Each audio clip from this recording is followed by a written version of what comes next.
What's up, team? It's Seaman the Centaur Yang here, and I'm going to do a voiceover over these match videos. But, just to say, that is obviously not me rolling. I don't know if you could tell or not. The big guy in the black gi is Jason Shirley. He's actually the guy who ended up winning Worlds in the blue belt division, my division, ultra heavyweight. He's a beast, so I don't know if you're watching this, Jason. You're probably not, but hopefully I can roll with you one day, because I think that'd be fun.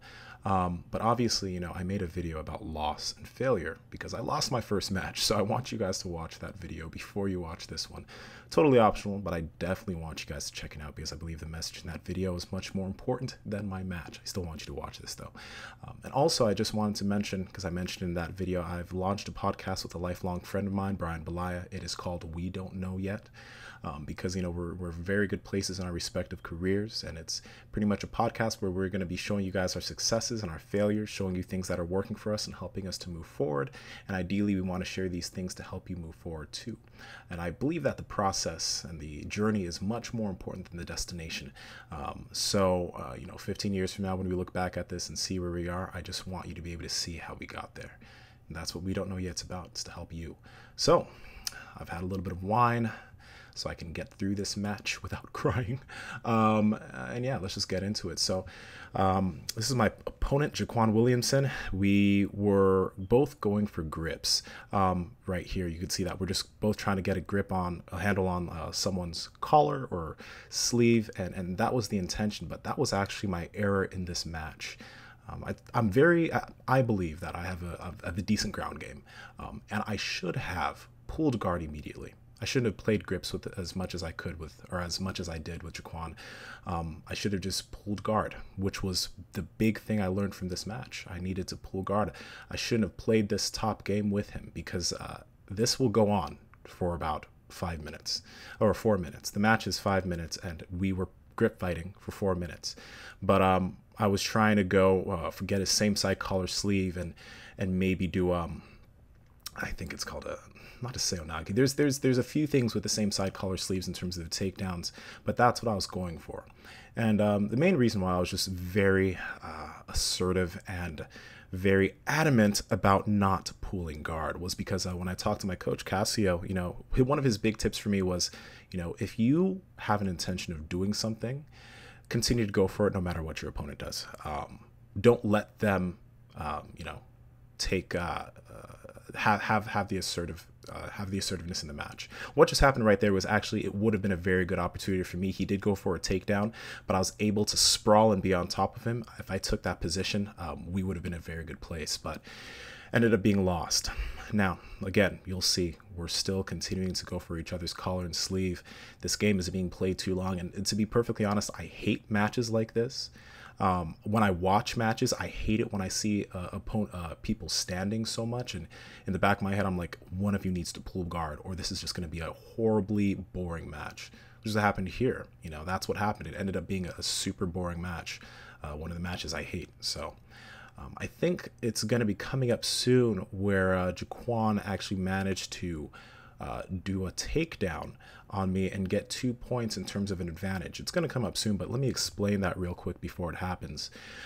An advantage doesn't necessarily mean that you were successful in your attempt at, doing a takedown.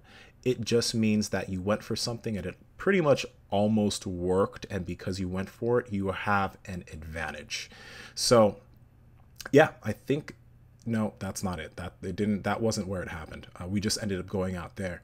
But what I will say is I believe that Jaquan was much more proficient at me, at least when it came to his takedown game. I think he does some MMA and does some wrestling.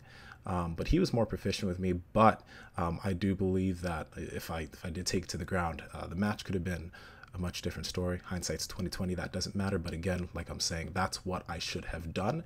And especially when it comes to, competing in IBJJF one more time in the future, that's what I'm going to do. Okay, this is where it happens. You'll see that he'll put his leg under mine. Boom. He has that takedown there, but I recover immediately. I try to take his back. I'm unsuccessful. And this is the point where he gets a 2-point advantage. So he was able to sweep me, but he wasn't able to get a controlled, he wasn't able to control the position. So there, I think the ref gave him a 2-point advantage. And now obviously we're still continuing to grip fight and try to do something. But you know, neither of us are. So again, this is what I hate watching in jiu-jitsu when I watch other people roll.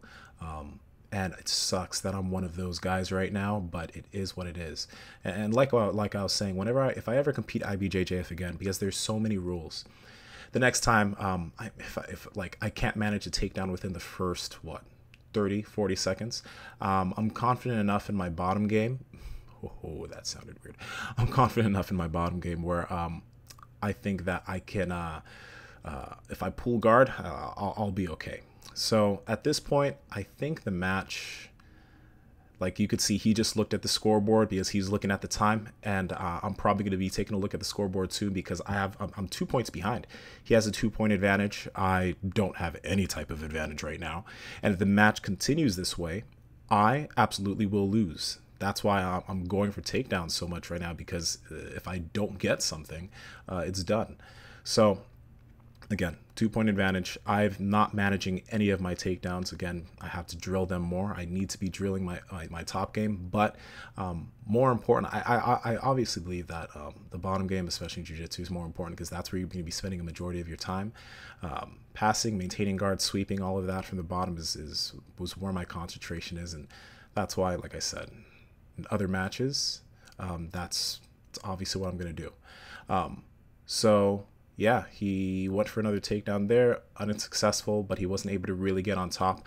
I pulled guard right there because there was 1 minute left in the match. Close guard is where I can manage to do a lot of work. I only had 1 minute, so I was trying to rush for a sweep. You can see there, he kind of sprawled out of it. But yeah, I was getting desperate here because I was like, if I don't get a sweep, I'm about to lose this match, which is just pretty much what happened. I wasn't able to sweep him. He stalled out the clock, which is a smart move. That was very smart. It's not like I'm saying he shouldn't have. But, you know, he played the clock and he won the match. And that was it. I lost my qualifier match, and the qualifier in Worlds is if you don't win that, you don't get any more matches. And that bummed me out. I was super mad.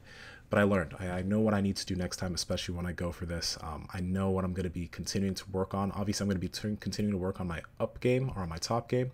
But most definitely, I am going to be focused on, you know, my half guard, my close guard, my lasso, you know, spider guard. I'm going to be working on a lot of that stuff because especially if I have to go against someone like Jason Shirley, who's like 290 pounds, who's bigger than me.